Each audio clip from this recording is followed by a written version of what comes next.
Yan, advantage talaga yung ano, no.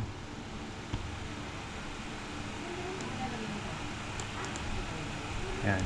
Advantage talaga yung malaki yung monitor. Tapos meron ka pang extended monitor. Yan.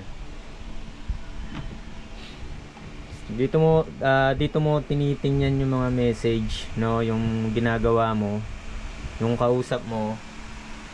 Tapos habang hindi mo na kailangan i-minimize yung pinaka ano, no, yung Photoshop, kung saan ka gumagawa ng layout. Yan.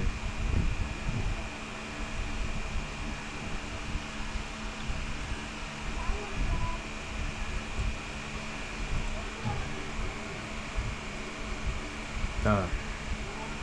Nakikita mo rin dun sa kabila.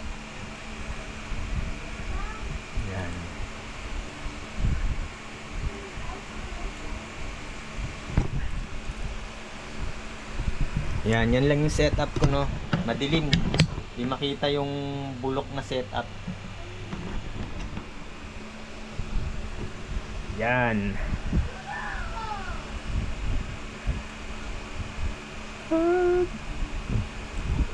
Tapos pwedeng manood dito habang gumagawa.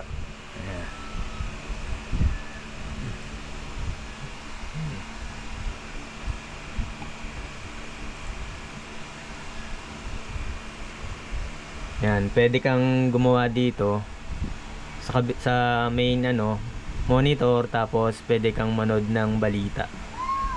Ayan, habang nagpapahinga. Pag medyo napapagod na yung ano, no, yung mata, yung matagal na sa monitor. Yan, relax din. Yan.